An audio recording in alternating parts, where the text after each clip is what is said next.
Assalamualaikum warahmatullahi wabarakatuh. Nama saya Cahyananda Iskandar.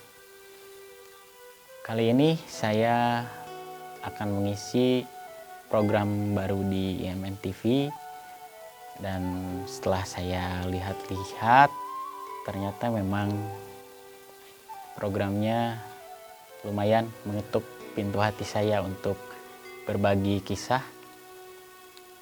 Program ini namanya Perjalanan Hidup. Jadi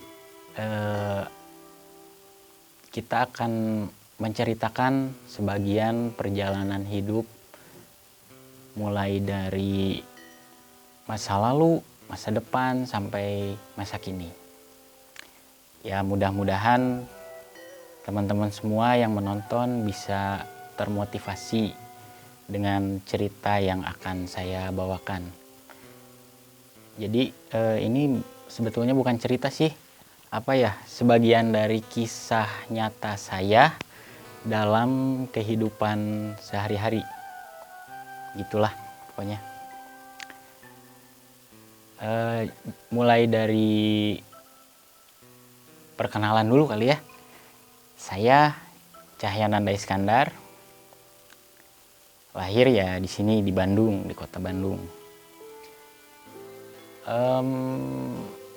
Saya dilahirkan dari keluarga yang sederhana, ya tidak lebih tapi cukup.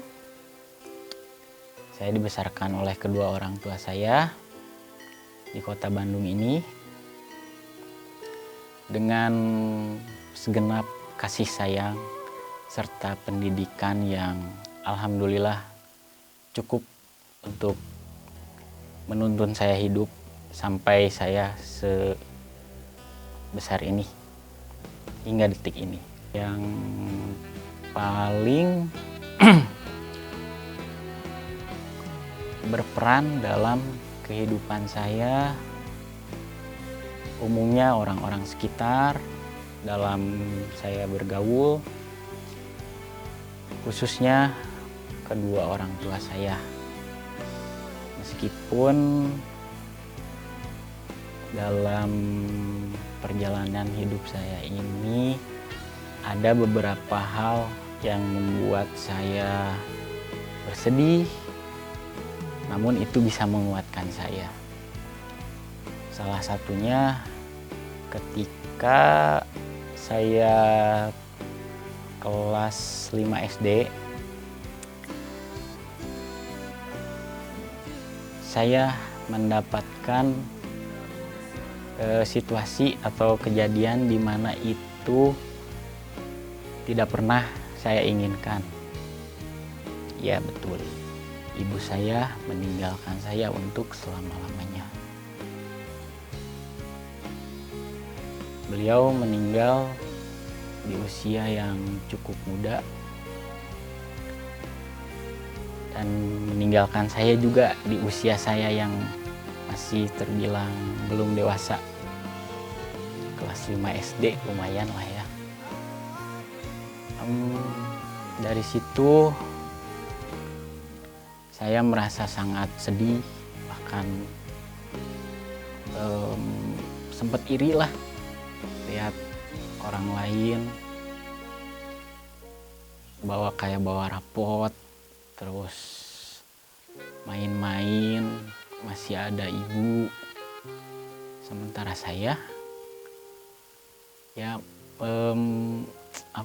cuma sama ayah aja, sama si bapak. Tapi dari situ saya juga belajar bahwa itu semua memang harus diikhlaskan, karena yang memintanya juga bukan orang ataupun apa, melainkan Sang Pencipta, Allah Subhanahu wa Ta'ala. Jadi saya selalu berdoa untuk kebaikan almarhumah orang tua saya, dan saya selalu minta untuk diikhlaskan kepada Allah agar saya bisa terus menjalani hidup meskipun tanpa sosok ibu yang mendampingi saya. Waktu terus berjalan sampai akhirnya saya pendidikan terakhir di SMA. Setelah lulus SMA, yaitu tadi saya pernah coba bekerja, ya bekerja kesana kesini lah, biasa namanya fresh graduation ya, ngelamar kesana kemari, tapi ya begitu, ada panggilan, ada yang diabaikan, tapi ya gimana lagi, emang dunia kerja ya namanya kayak gitu. Kita harus legowo menerima keputusan setiap perusahaan yang kita datangi. Saya pernah bekerja di konter handphone, di catering, wedding kayak gitu. Tapi itu semua nggak bertahan lama. Karena mungkin mental anak muda kali ya, yang ya begitulah, masih lembek-lembek, bisa dibilang lembek-lembek. Maksudnya ditegur oleh atasan, udah malas-malasan bekerja. Dan akhirnya tahun 2007 saya mulai bekerja tetap di satu perusahaan. Alhamdulillah itu saya sampai awal 2012. Di situ saya bekerja dengan upah yang ya setara lah sama ijazah saya, ijazah SMA. Tapi alhamdulillah saya bangga kok bisa bekerja di tempat itu. Karena dari situ saya bisa belajar lagi dari banyak pihak, dari banyak orang. Serta belajar lagi dari ayah yang terus mengayomi saya sampai saya bisa bertahan bekerja sampai 2012. Nah, dari situ saya mencari lagi kerja yang lain, ya apalah yang saya bisa mungkin ya, karena kalau ngejar pengennya sih kantoran, tapi ya gitu rumit, terbentur sama pendidikan terakhir saya. Gimana ya, serunya hidup saya tuh mengecewakan orang tua. Bukan hobi sih, tapi ya emang itulah, saya sering mengecewakan orang tua saya. Namun dari situ saya terus belajar lagi, kok bisa ya saya mengecewakan orang tua, padahal mereka kan yang mendidik saya dari saya lahir sampai sekarang, sampai segede ini. Mungkin ya pola pikir saya yang kurang dewasa atau gimana, sampai-sampai bapak saya kesel. Mungkin kecewa kali ya orang tua saya dapat punya anak seperti saya, tapi insya Allah nggak akan. Mudah-mudahan orang tua saya tidak pernah merasakan kecewa atas apa yang telah saya lakukan. Jadi saya tuh ada ngelawannya ke orang tua, kadang beda pendapat, dan termasuk anak yang dibilang kekeh, keras gitu. Setelah saya menikah, itu adalah sebuah peristiwa yang sangat bisa dibilang peristiwa yang paling bahagia dalam hidup saya. karena saya menikah didampingi kedua orang tua saya. Begitupun istri saya didampingi oleh kedua orang tuanya. Pokoknya itu hari yang sangat menyenangkan untuk saya dan istri saya. Mungkin ya keluarga yang lain juga merasakan bahagia yang berlebih atau ya pokoknya sumringah lah. Seiring berjalannya waktu, kita berharap diberikan lagi kebahagiaan dengan mendapatkan seorang keturunan. Namun hidup tidak selalu seperti yang kita inginkan. Kita masih belum dikaruniai keturunan, tapi kita selalu berdoa, berikhtiar kepada Yang Maha Kuasa agar kita cepat-cepat diberikan momongan. Baru beberapa hari kita menikah, kami mendapatkan kabar duka mertua saya atau ayah dari istri saya meninggal dunia. Itu sebuah peristiwa yang sangat memukul keluarga besar kami. Dikarenakan ya baru juga kemarin dapat kita melaksanakan peristiwa yang membahagiakan. Kok beberapa hari setelah itu, kurang lebih 4 hari setelah kita akad, mertua saya meninggal dunia. Dan berjalan setelah kurang lebih 6 bulan kami menikah, ayah saya yang meninggal dunia. Bisa dibilang berturut-turut ya, dari bahagia terus kita harus berduka kembali. Sebenarnya kita tidak mau menginginkan semua itu. Namun saya ingin marah saat ayah saya meninggal, kecewa. Tapi saya ingat lagi atas apa yang didapatkan oleh saya dari orang-orang sekitar,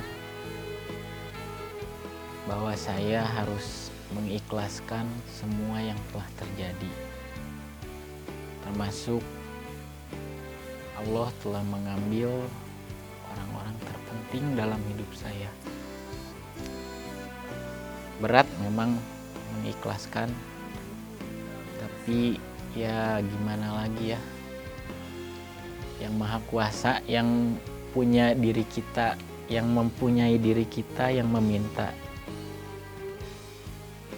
Allah yang meminta.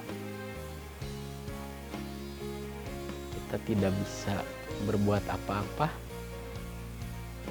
hanya bisa mengikhlaskan dan mendoakan kebaikan untuk beliau-beliau yang telah terlebih dahulu meninggalkan dunia ini.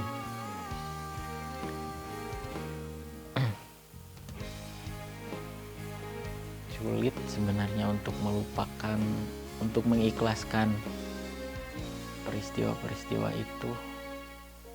Namun saya yakin bahwa Allah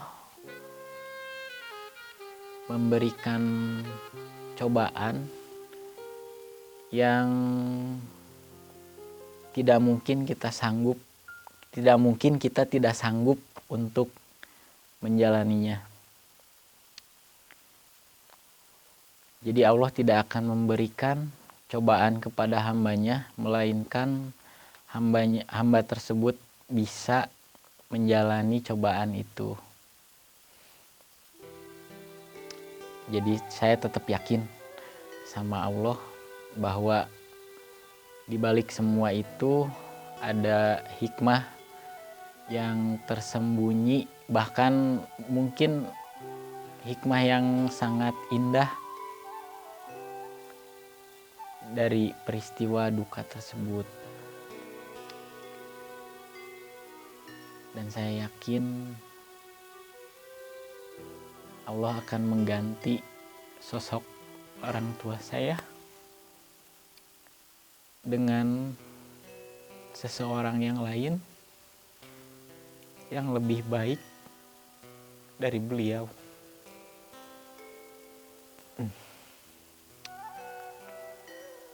Dan ternyata alhamdulillah saya